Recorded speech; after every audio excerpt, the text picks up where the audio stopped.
नमस्कार, मैं हूं राहुल राजपूत और खबर प्रदेश की शुरुआत बड़ी खबर के साथ। अंबेडकर नगर से बड़ी खबर। ग्रामीणों ने युवक की पिटाई की। युवक की पिटाई का वीडियो वायरल।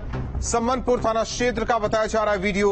एसपी ने वायरल वीडियो का संज्ञान लिया है। तो अंबेडकर नगर में युवक की पिटाई का एक वीडियो वायरल हो रहा है। सम्मनपुर थाना क्षेत्र का ये वीडियो बताया जा रहा है। देखिए किस तरीके से एक युवक पर चप्पलों से वार किया जा रहा है। हालांकि एसपी ने इस वीडियो का संज्ञान लिया है। ये तस्वीरें अंबेडकर नगर की, जहां ग्रामीणों ने युवक की जमकर पिटाई की। वजह क्या रही ये अभी तक साफ नहीं।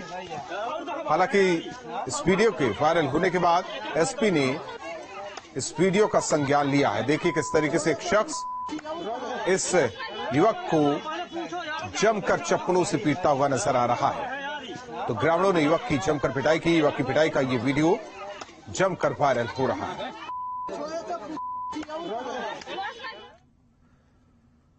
कानपुर नगर निगम की बैठक में हंगामा हुआ। एसपी नेता और बीजेपी पार्षद आपस में भिड़े। एसपी विधायक के सवाल पर महापौर भड़की। इरफान सोलंकी और अमिताभ वाजपेयी ने किया था सवाल। महापौर से विकास कार्य का सवाल पूछा गया था और इसी पर हंगामा हुआ। नाना राव पार्क में मॉर्निंग वॉकर से टिकट लेने पर विवाद। ये तस्वीरें आपको दिखा रहे हैं कानपुर नगर निगम के अंदर किस तरीके से हंगामा हुआ। एसपी नेता और बीजेपी पार्षद आपस में भिड़े। एसपी विधायक के सवाल पर भड़की महापौर। इरफान सोलंकी और अमिताभ वाजपेयी ने सवाल किया था। महापौर से विकास कार्य के सवाल पूछने पर हंगामा। तस्वीरें देखिए।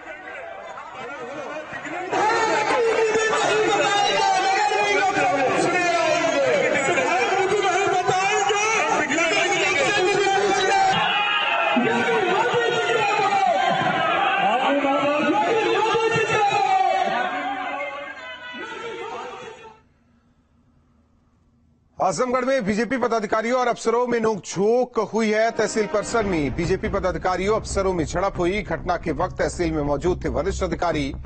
मौके पर पुलिस पहुंची। तस्वीरें देखिए। मौके पर पहुंची पुलिस ने सभी को शांत कराया। हंगामे के बाद धरने पर बैठे बीजेपी कार्यकर्ता। झड़प का वीडियो सोशल मीडिया पर वायरल। आजमगढ़ के निजामाबाद तहसील का ये पूरा मामला बताया जा रहा है। देखिए किस तरीके से बीजेपी नेताओं और अफसरों में नोकझोंक हुई।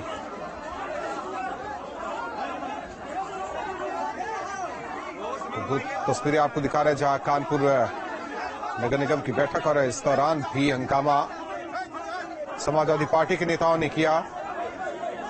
सवाल को लेकर भड़क गए समाजवादी पार्टी के नेता। और वहीं दूसरी तस्वीर आजमगढ़ की है जहां बीजेपी पदाधिकारियों की अफसरों से झड़प हुई। सूचना मिलते ही मौके पर पुलिस पहुंची, मामले को शांत कराया। सीतापुर में पुलिस का बड़ा एक्शन हुआ है। गैंगस्टर एक्ट के तहत 4 अभियुक्तों की संपत्ति जब्त की गई है। तो बड़ी खबर सीतापुर से।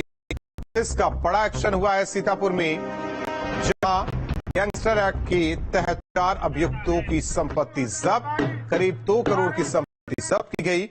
अवैध शराब के कारोबार में शामिल थे ये आरोपी। मुनादी की गई। आदेश के संचालन में कुछ किया जाता है।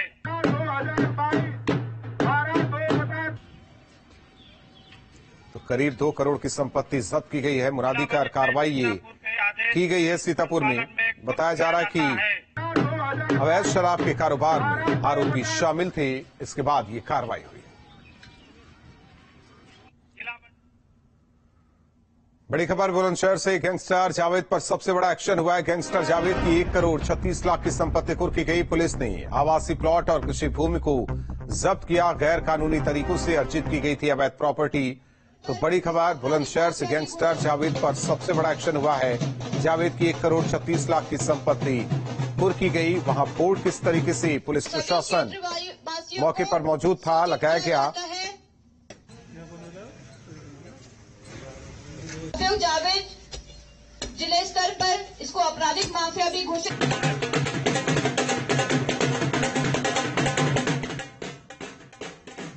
तो सीतापुर में 2 करोड़ की संपत्ति जब्त की गई। 4 अभियुक्तों की संपत्ति जब्त हुई। मुनादी कराकर वहीं बुलंदशहर में भी गैंगस्टर जावेद की संपत्ति कुर्क की गई, यहां भी मुनादी कर कार्रवाई की गई। इस दौरान पुलिस प्रशासन मौके पर मौजूद रहा।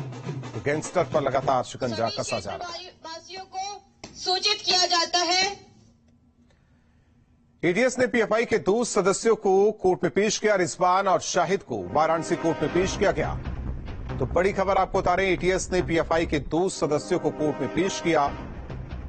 वाराणसी कोर्ट में रिजवान और शाहिद को पेश किया गया। 2 दिन पहले हुई थी दोनों की गिरफ्तारी।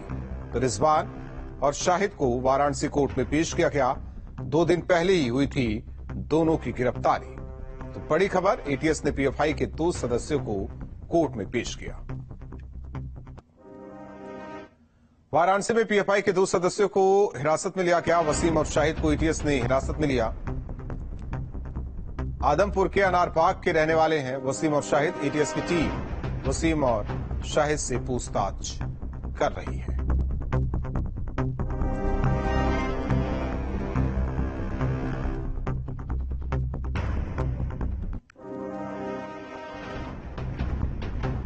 तो वाराणसी में पीएफआई के 2 और सदस्यों को हिरासत में लिया गया है। वहीं एसटीएफ की गिरफ्त में आए पीएफआई सदस्य अहमद बेग नदवी के परिजनों ने सरकार पर आरोप लगाए हैं। लखनऊ के मदीगंज इलाके से पकड़े गए अहमद बेग नदवी के भाई ने कहा कि वो बेगुनाह है। अहमद बेग के भाई ने बताया कि वो 2-3 महीने में घर पर आता रहता है। अहमद बेग नदवी श्रावस्ती जिले के हरवंशपुर गांव का रहने वाला है। अब क्यों ले गए, क्या साजिश है? जैसे वो विधानसभा चुनाव भी लड़े थे, अभी यही जो विधानसभा हुआ है इसमें चुनाव लड़े थे वो कैसरगंज से, किसी पार्टी से लड़े थे। अब क्या राजनीतिक साजिश है या क्या है तो ये तो नहीं पता है। बहरहाल नाजायज फंसाया जा रहा है उनको। यहाँ आना जाना उनका रहता था, महीना 2 महीने पाते थे, यहाँ रहते थे 10 दिन 15 दिन, परिवार के साथ भी रहते थे। वहाँ मकान लिए थे किराए पे लखनऊ में, से पढ़ा तो वहीं रहते लखनऊ में मदरसे में। बहरहाल नाजायज है ये जो साजिश है। अब क्या गवर्नमेंट की नीति है? पीएफआई पर एनआईए की कार्रवाई पर शिवपाल यादव का बयान, दोषी के खिलाफ कार्रवाई हुई, ये शिवपाल की मांग है। दोषी के नाम पर किसी को परेशान करना गलत। संभल में प्रगतिशील समाजवादी पार्टी के राष्ट्रीय अध्यक्ष शिवपाल यादव ने पीएफआई पर एनआईए की कार्रवाई पर अपनी बात रखी। शिवपाल यादव ने कहा कि दोषी के खिलाफ कार्रवाई होनी चाहिए, मगर दोषी के नाम पर किसी के खिलाफ कार्रवाई करना और उसे परेशान किया जाना गलत है। जो दोषी हो, लेकिन दोषी के नाम पर किसी को परेशान करना उचित नहीं है। बड़ी खबर संभल से, शिवपाल यादव का बड़ा बयान। आजम खां के मुद्दे पर बयान दिया है, फर्जी मुकदमे लाते जा रहे हैं, ये कहना है शिवपाल यादव का। तो संभल में शिवपाल यादव का बड़ा बयान, आजम खां को लेकर उन्होंने बयान दिया है। शिवपाल के मुताबिक फर्जी मुकदमे लाते जा रहे हैं, राजनीति का स्तर गिरना नहीं चाहिए।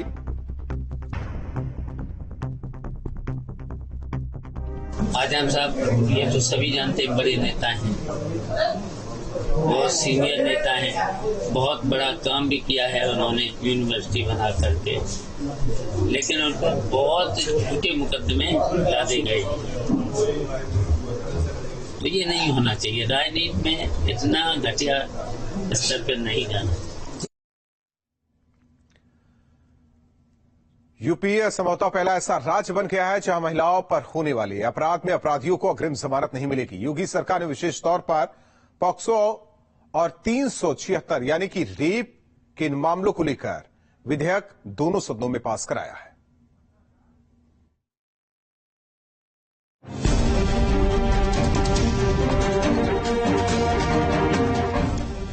यूपी विधानसभा के मानसून सत्र में सूबे में महिलाओं के साथ रेप की घटनाओं को रोकने के लिए सरकार ने सीआरपीसी यानी दंड प्रक्रिया संहिता संशोधन विधेयक 2022 को पारित कर दिया। इसके मुताबिक महिलाओं और बच्चियों का यौन उत्पीड़न करने वालों को अब अग्रिम जमानत नहीं मिलेगी। योगी सरकार की कोशिश है कि अपराधियों को ऐसा सख्त संदेश मिले कि वो अपराध से ही तौबा कर लें।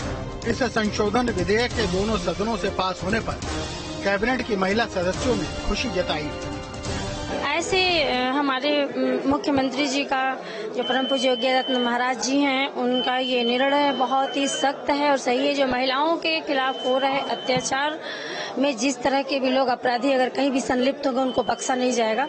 ये जो सदन पारित हुआ बहुत अच्छा है। इससे अपराधियों के वैसे भी जब से योगी जी की सरकार और मोदी जी की सरकार आई है, हौसले उनके पस्त हो गए हैं। पूरी तरह से उनके हौसले पस्त होंगे और महिलाओं को जो सुरक्षा देनी चाहिए वो योगी जी की सरकार में सुरक्षा मिल रही है। सरकार की मंशा साफ है कि आपराधिक प्रवृत्ति के लोग सलाखों के पीछे रहेंगे तो अपराध का ग्राफ भी तेजी से और नीचे आएगा। ये एंटीसिपेटरी बेल उन लोगों को न दी जाए जिनके ऊपर बलात्कार का आरोप हो या जो पॉक्सो एक्ट के मुलजिम, उन लोगों को एंटीसिपेटरी बेल का लाभ नहीं मिलना चाहिए। ये आज खास तौर से बिल पास किया गया है। वजह सिर्फ यही है कि महिलाओं के प्रति हम ज्यादा संवेदनशील हैं। सरकार के इस फैसले से सूबे की आधी आबादी को भी सुकून मिला है कि उनके खिलाफ हो रहे अपराधों में अग्रिम जमानत न मिलने से अपराधियों पर शिकंजा कसेगा और कानून का राज और बेहतर तरीके से कायम होगा। इस तरह से आधी आबादी के लिए योगी सरकार ने कदम उठाया और अपने आप में एक उदाहरण है कि महिलाओं के खिलाफ अपराध रोकने के लिए किसी भी स्तर तक सरकार जाएगी और कठोर से कठोर कार्रवाई करेंगे अपराधियों के खिलाफ। वीडियो जर्नलिस्ट अमित के साथ आलोक पांडे, न्यूज स्टेट, लखनऊ। मिर्जापुर के बाद मुख्यमंत्री योगी आदित्यनाथ प्रयागराज पहुंचे। यहां पहुंचकर सीएम ने कौशाम्बी सांसद और बीजेपी राष्ट्रीय मंत्री विनोद सोनकर के पिता को श्रद्धांजलि दी। इसके बाद बीजेपी सांसद ने सीएम योगी का आशीर्वाद दिया। सीएम ने सांसद विनोद सोनकर को सांत्वना दी। मौके पर मौजूद विधायकों, सांसदों और वरिष्ठ नेताओं से मुलाकात की। देखिए, एक बात मैं आपको और बताऊंगा कि महाराज जी से संबंध मेरा पारिवारिक है और बहुत पुराना है। 1995 से महाराज जी से मेरा अपना संबंध पारिवारिक है। उस नाते आज मेरे पिताजी के स्वर्गवास के बाद आए, उन्होंने श्रद्धा सुमन भी अर्पित किया और परिवार के लोगों को सांत्वना भी दी और साथ ही साथ परिवार के लोगों को ढांस बंधाया। इसलिए पूरा परिवार आज उनका इस बात के लिए रेडी भी है और इस दुख की घड़ी में महाराज जी जिस प्रकार आकर सांत्वना व्यक्त की है, निश्चित रूप से महाराज जी अपने परिवार के जो सदस्य मानते हैं उस नाते आ जाए। इसलिए महाराज जी का पूरा हम लोग परिवार के सदस्यों के साथ उनका हृदय से हम लोग आभार व्यक्त करते हैं। हमारे पार्टी के राष्ट्रीय पदाधिकारी हैं, कौशाम्बी के सांसद आदरणीय विनोद सोनकर जी, उनके पूज्य पिताजी के त्रयोदश संस्कार में आज हम लोग आए थे। माननीय मुख्यमंत्री जी भी यहाँ थे और सब ने उस पवित्र आत्मा के प्रति अपनी श्रद्धा सुमन अर्पित किए और परिवार के साथ अपनी संवेदनाएं व्यक्त की। दो तस्वीर आपको दिखाते हैं। पहली तस्वीर मिर्जापुर की है, जहां सीएम पहुंचे थे।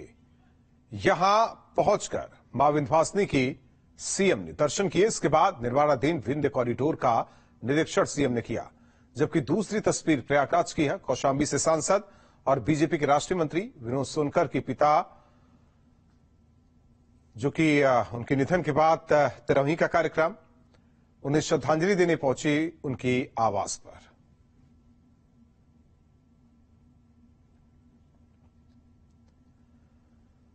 कृषि क्षेत्र में प्राकृतिक विधा पर जोर देने के लिए अब गौ आधारित कृषि को भी जोड़ा जा रहा है।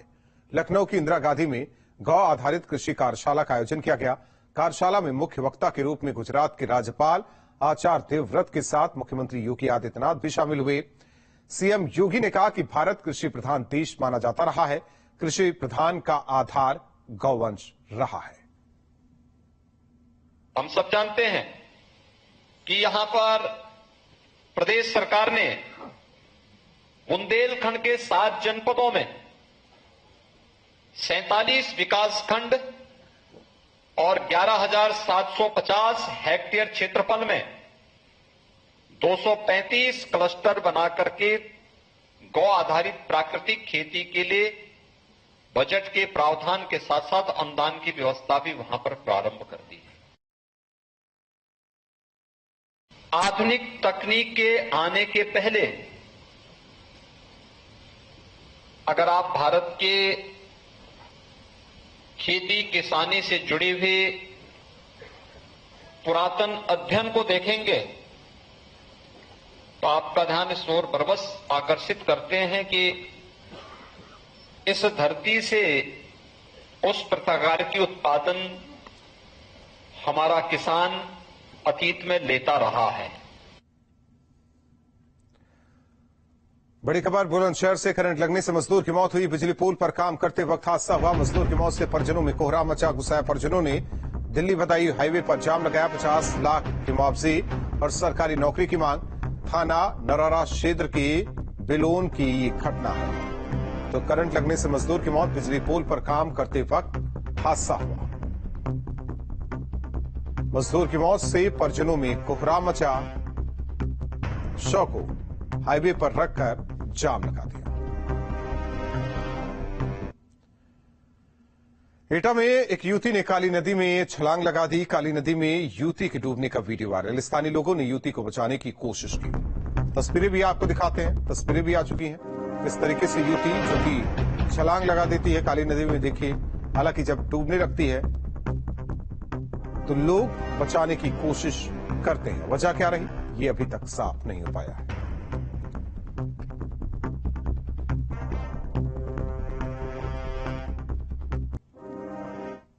बुलंदशहर में पहासू थाना तालाब बन चुका है। तेज बारिश की वजह से तालाब बन चुका है। आपको तस्वीरें भी दिखाते हैं। फरियादियों को भारी परेशानी का सामना करना पड़ रहा है। बुलंदशहर के पहासू थाना परिसर का ये पूरा मामला देखिए, कैसे पुलिस के जवान इन पानी के बीच से गुजरते हैं, थाने में पहुंचते हैं। ये परिसर की तस्वीर है। देखिए किस तरीके से एक पुलिसकर्मी पैंट को ऊपर चढ़ाकर थाने के भीतर जाता हुआ। फरियादियों को भारी दिक्कत हो रही है। थाने में फरियाद लगाने पहुंचते, लेकिन उससे पहले ही उन्हें पानी से दो चार होना पड़ता है।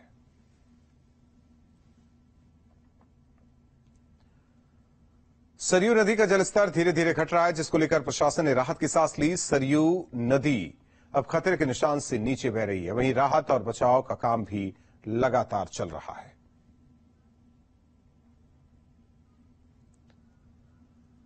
मुजफ्फरनगर में शुक्रवार की देर रात हुई बारिश के चलते एक कच्चा मकान भरभरा कर गिर गया, जिसमें परिवार के 2 बच्चों की दर्दनाक मौत हो गई। वहीं 5 लोग गंभीर रूप से जख्मी हुए। आस मोहम्मद का घर रात में बारिश के चलते गिर गया। आसपास के लोगों ने मलबे से शव को बाहर निकाला, पोस्टमार्टम के लिए भेजा। वहीं घायलों को अस्पताल भेजा गया। एसडीएम ने भरोसा दिलाया कि प्राकृतिक आपदा के तहत जो भी आर्थिक मदद होगी वो पीड़ित परिवार को मिलेगी। ये मकान की छत गिरी, जिसमें 5 बच्चा घायल हुए, 2 का इंतकाल हो गया। 2 बच्चों का इंतकाल हो गया। सूचना दी थी, एम्बुलेंस गई थी, पुलिस गई थी साथ में। कानपुर के रोशननगर इलाके में उस समय हड़कंप मच गया जब एक घर में करीब 1.5 साल तक एक मृतक व्यक्ति की मिलने की सूचना मिली। सूचना पर पुलिस के साथ स्वास्थ्य विभाग की टीम मौके पर पहुंची। शव को मेडिकल के लिए मेडिकल कॉलेज भेजा गया। जानकारी के मुताबिक विमलेश इनकम टैक्स में काम करता था। 2021 में हॉस्पिटल में भर्ती हुए थे, जहां मृत घोषित किया गया। डेथ सर्टिफिकेट भी मिला, लेकिन परिजन जब शव को घर लेकर आए तो ये कहने लगे कि जिसे मृत बताया गया वो जिंदा है। बाद में बताया गया कि कोमा में चले गए। जानकारी मिलने के बाद पुलिस और स्वास्थ्य विभाग की टीम हालांकि मौके पर पहुंची। ऐसा तो हमको कुछ ज्ञान मिला नहीं। मैं भी इनके 2-3 मकान बगल में रहता हूँ, नहीं कोई बगल वाला से कोई इसी खबर में। हम भी 2-3 मकान बगल में रहते हैं कि कोई बदबू नहीं है, किसी प्रकार का कोई वो नहीं। और अब जब भापा पड़ा इन्होंने देखा गया तो इनके यहाँ में तो बताया जा रहा है। अब ये बड़ी शंका की चीज है, और क्योंकि वो लोग कह रहे हैं कि हॉस्पिटल से इनके डेथ सर्टिफिकेट, हॉस्पिटल के डेथ सर्टिफिकेट में कहीं कोई मोहर हो रही है। तो अब ये चिंता का विषय है कि ये भया क्या था, क्योंकि बदबू आई नहीं कोई। सीतापुर में एक स्कूल में छात्र की ताबड़तोड़ गोलियां चलाने से हड़कंप मच गया। इंटर के एक छात्र ने स्कूल के प्रिंसिपल पर गोली चला दी। गोली लगने से प्रिंसिपल गंभीर रूप से जख्मी हो गए। हालांकि प्राथमिक इलाज के बाद जिला अस्पताल से उन्हें लखनऊ रेफर किया गया। वारदात के बाद आरोपी छात्र मौके से फरार है। पुलिस आरोपी छात्र की गिरफ्तारी की कोशिश में है। बताया जा रहा है कि इंटर के छात्र गुरविंदर सिंह और रोहित के बीच किसी बात को लेकर विवाद हुआ। गुरविंदर ने इस दौरान स्कूल में तोड़फोड़ की, जिस पर प्रिंसिपल ने दोनों छात्रों को बुलाकर डांटा फटकारा, पिटाई भी की। परिजनों का कहना है कि इस दौरान छात्र गुरविंदर ने ये धमकी दी थी कि प्रिंसिपल ने मुझे मारा, कल मैं उन्हें गोली मार दूंगा। तो इन्होंने जिस बच्चे ने गोली मारी उसके 2-3 झापड़ कल मारा था और वो आज सुबह स्कूल आया है, स्कूल के गेट पे खड़ा था और साइकिल और झोला सब स्कूल में रखा और बस ये फायरिंग चालू कर दिया। और प्रिंसिपल साहब उसके जो प्लास्टर हो रहा पार्ट के ऊपर थे और बस ने 5-6 फायरिंग किया। कम से कम 5 फायरिंग हुई, इनके 2 लगी है। एक इंटर कॉलेज है जहांगीराबाद में, वहां के प्रिंसिपल श्री राम सिंह वर्मा जी हैं। वो अपने कॉलेज में बैठे हुए थे, उन्हीं का छात्र गुरविंदर सिंह है, उनको आके गोली मार दिया है। मौके पे हमारी पुलिस गई, जानकारी ये हुई कि वो जो गुरविंदर सिंह है उन्हीं के विद्यालय में पढ़ता है। वो 12वीं का छात्र है और कल 2 बच्चों में जो एक रोहित सिंह मौर्य है और एक गुरविंदर है, ये दोनों फिजिक्स के छात्र हैं। कल प्रैक्टिकल के चार्ट के लेन देन को लेकर इनमें आपस में झगड़ा हुआ था और उसी की शिकायत रोहित सिंह वर्मा ने जाकर के प्रिंसिपल राम सिंह वर्मा से किया था।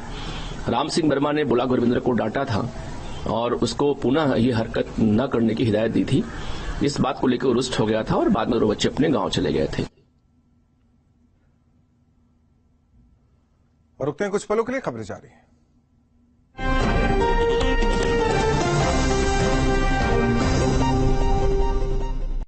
पैसाबाजार.com पर लोएस्ट